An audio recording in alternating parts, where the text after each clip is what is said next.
Hello students, my name is Jyoti Upadhyay, your science teacher. I hope you are healthy and safe at your home and doing good. Today we will start our science chapter heat. Okay, let's Now start. we are going to cover these topics of chapter heat. First, heat, effects of heat, expansion in solid, liquid and gases, temperature and its measurement, flow of heat through conduction, convection and radiation. First of all, we will understand what is heat.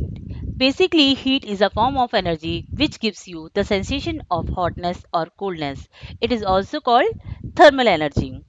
Heat is a form of energy. It makes a substance hotter.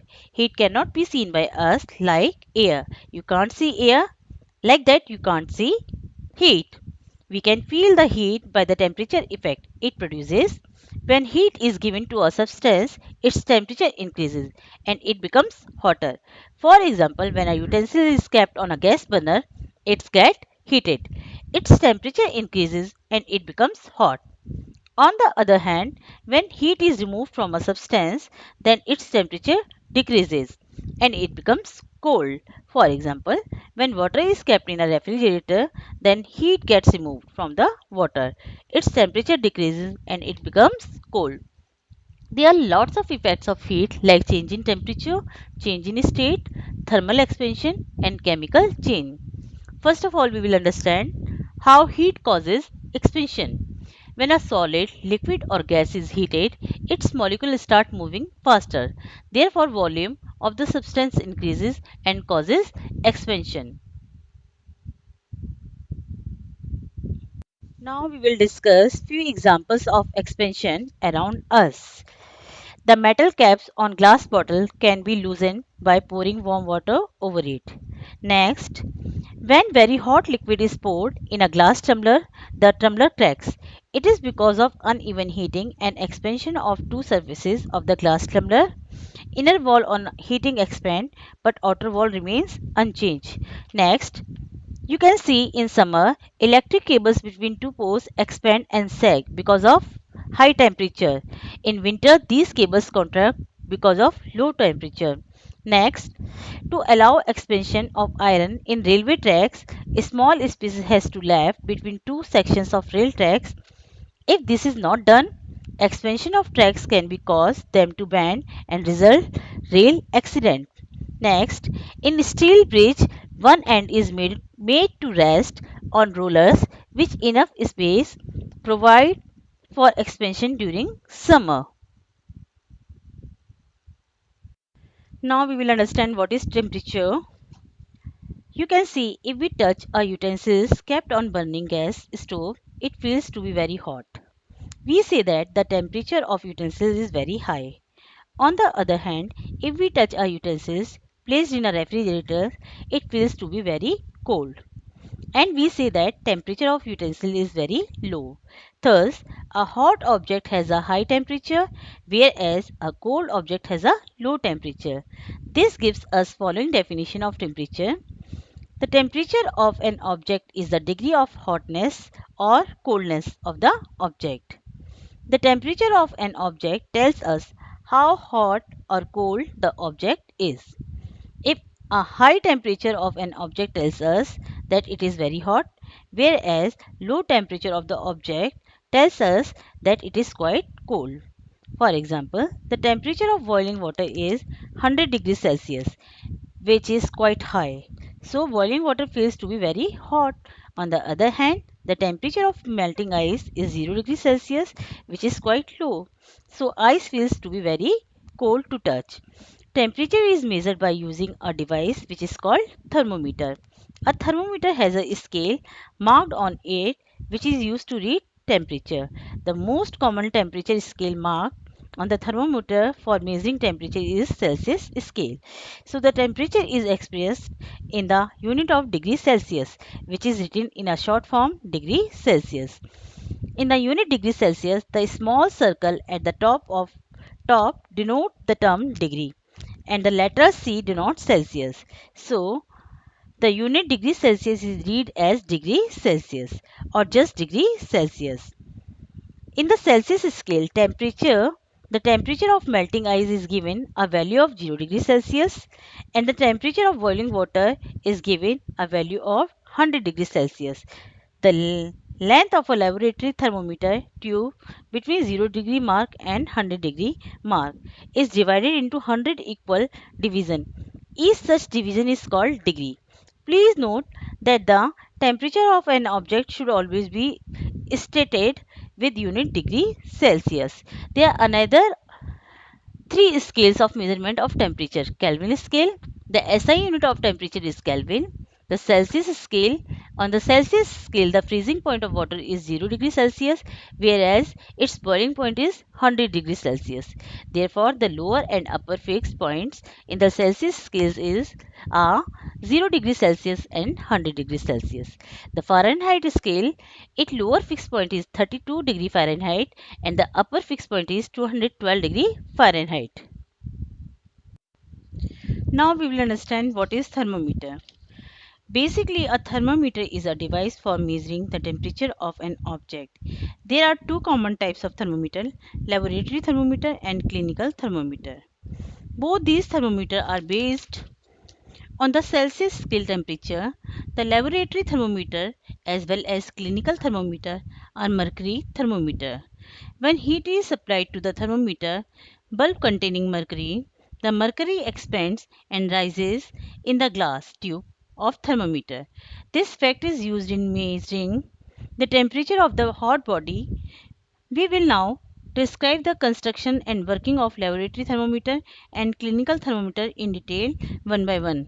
Let us discuss first laboratory thermometer. Now we will discuss about the laboratory thermometer. The thermometer available in laboratory made of a long, thin, uniform glass tube sealed at one end. It has a bulb filled with mercury. A shining thread of the mercury can be seen from outside the thermometer as shown in figure. The commonly used thermometer have a range minus 10 degrees Celsius to 110 degrees Celsius. The longer mark normally reads 1 degree Celsius. Precautions to be taken while using it. Always wash the thermometer before and after use. Should not be held by the bulb while reading the temperature. The bulb should not be touched the sides of the container. Now we will understand what is clinical thermometer. Basically, the thermometer that is used to measure the body temperature is called clinical thermometer or doctor's thermometer. The normal body temperature of a healthy person is 37 degrees Celsius or 98.6 degree Fahrenheit. Construction of clinical thermometer. A clinical thermometer has a long narrow glass tube as shown in figure. It has a bulb at one end containing mercury. It has a scale called Celsius scale marked in degrees Celsius. A clinical thermometer reads temperature from 35 degrees Celsius to 42 degrees Celsius. A clinical thermometer has a small kink as shown in figure near the bulb to prevent the mercury level from falling down in the stem. Now we will discuss what is digital thermometer. Most of the common thermometers are mercury thermometers which use a liquid metal called mercury for their working. But mercury is a toxic substance and hence it is very difficult to dispose of safely if a thermometer breaks. So there is a lot of concern over the use of mercury in thermometers. These days digital thermometers are available which do not use mercury. Now we will discuss about maximum and minimum thermometer. There is a special thermometer called maximum and minimum thermometer which automatically records the maximum and minimum temperature of the day.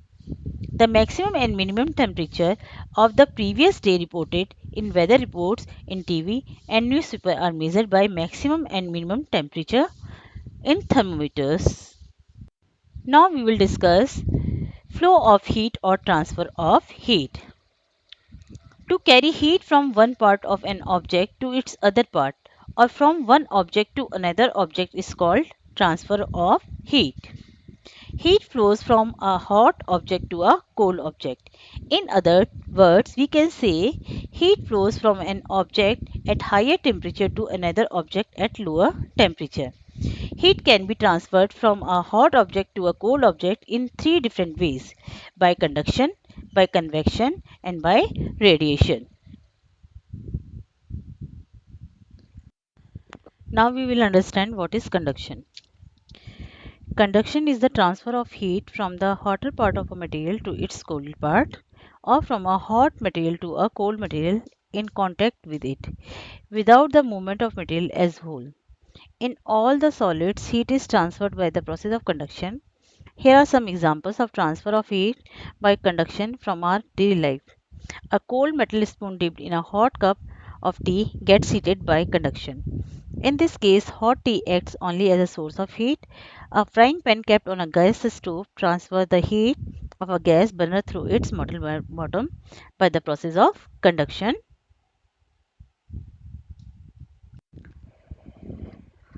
Some materials conduct heat easily, whereas other materials do not conduct heat easily. So, on the basis of conduction of heat, all the materials are classified into two groups. First, good conductor of heat. Second, bad conductor of heat. First of all, we will discuss what are good conductor of heat. Those materials which allow heat to pass through them easily are called good conductor of heat or just conductor of heat. All the metals are good conductor of heat. For example, the metals such as silver, copper, aluminium, iron and mercury are all good conductor of heat. Though all the metals are good conductor of heat, some metals are better conductor of heat than others. For example, silver metal is the best conductor of heat. Copper is one of the best conductor of heat. Aluminium is also a very good conductor of heat. Now we will discuss the bad conductor of heat. Those materials which do not allow heat to pass through it easily are called poor conductor of heat. The materials which are poor conductor of heat are called insulators. So a poor conductor of heat is an insulator of heat. Some of the examples of poor conductor of heat are plastic, wood, paper, cloth, leather, cotton, wood, thermocol, etc.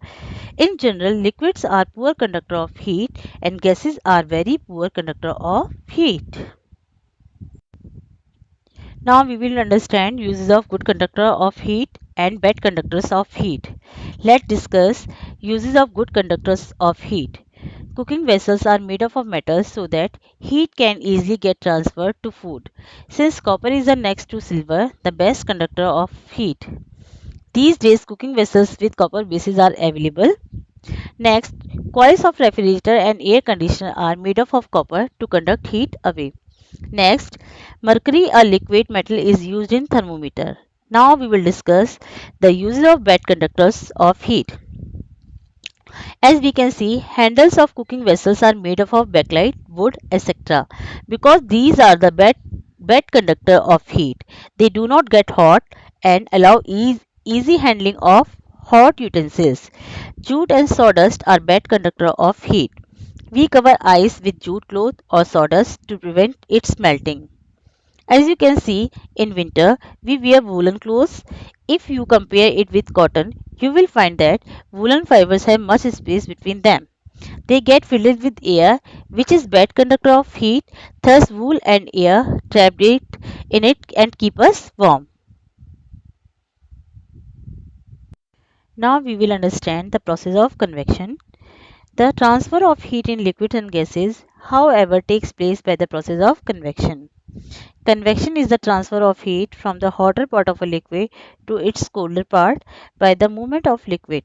The transfer of heat by convection can take place only in liquids and gases because the particles in liquid and gases cannot move freely. The transfer of heat by the convection cannot take place in solid because the particles in the solids are fixed at a place and hence cannot move about freely. Now we will understand convection in water. Take some water in a vessel, keep it on the flame. The water at the bottom becomes hot and rises up, and cold water from the top moves down. This water becomes hot and rises up, and cold water from the top moves down, and the process continues till all the water gets heated. This shows that heat is transferred by convection. Now we will understand convection in air. Air is a very poor conductor of heat, so air cannot transfer heat by the process of conduction. Air transfers heat from its hotter part to colder part by the process of convection. In order to heat air in a room during a winter season, we keep the heater on the floor, usually in a corner of room. Now though the heater is placed on the floor at the bottom of the room, but it still heats all the air in the room. Actually, when air is heated by the heater in one part of the room, it transfers heat by the convection. Now we will discuss uses of convection current. Ventilators and exhaust fan are placed usually near the ceiling of room because the air we breathe out is warmer and lighter. So it goes out through the ventilator. This causes a drop in pressure in room. Thus more fresh air enters the room through the windows. Smoke and gases being hot raise and escape through chimneys in industrial furnaces. Heaters and blowers heat the room by the setting of convection current. Firemen usually crawl while entering a building where fire has broken out because the hot air and smoke rise upward.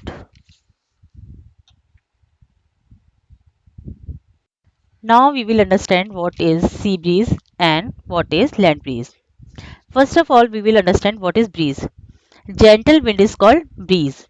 The people living in a coastal areas experience an interesting phenomena called sea breeze and land breeze, which are based on the transfer of heat in the air by convection current.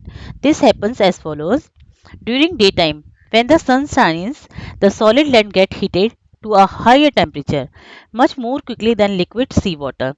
The hot air over the land rises upward and cooler air from over the sea moves toward the land in the form of cool breeze. The breeze blowing from sea toward the land is called sea breeze. The cool sea breeze blows only during the daytime when the land is hotter than sea. To receive the cool sea breeze during the day, the windows of the house in coastal areas are made to face the sea. At night time, the hot land cools much faster than the warm sea water. Due to this, the land becomes cool very quickly, but the sea water remains warm for the much longer time. So during night, the hot air over the warm sea rises upward and cooler air from the land blows in toward the sea in the form of breeze. The breeze blowing from the land toward the sea is called land breeze. Land breeze blows only during night. Now we will understand what is radiation. Radiation is a process by which heat is transferred from one place to another place without the help of any medium. For example, the heat from the sun reaches the earth by the radiation. When we sit near a fire, we feel warm due to the heat radiated by the fire. All hot bodies radiate heat. Now we will discuss use of radiation.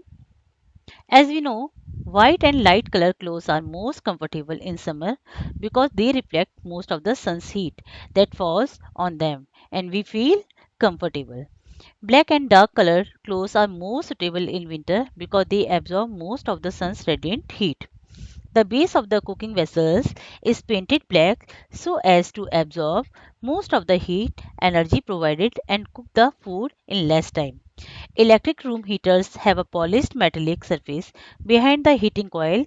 This surface reflects most of the radiant heat that falls on it and gives effective heating to the rooms. Now we will discuss about thermoflask. A thermoflask is a very good example of how heat lost by all three modes of heat transfer, namely conduction, convection, and radiation, is minimized. First, heat loss due to conduction is minimized by using insulating material like plastic for the outer casing and the cap of the thermoflask. Second, the inner jar is a double-walled bottle made of glass. The space between the two walls is a vacuum. This reduces heat loss due to convection as there are no molecules to carry the heat away. Third, heat loss due to radiation is minimized by taking the surface of the jar highly reflective so that heat radiation are reflected back into the jar. Thank you so much.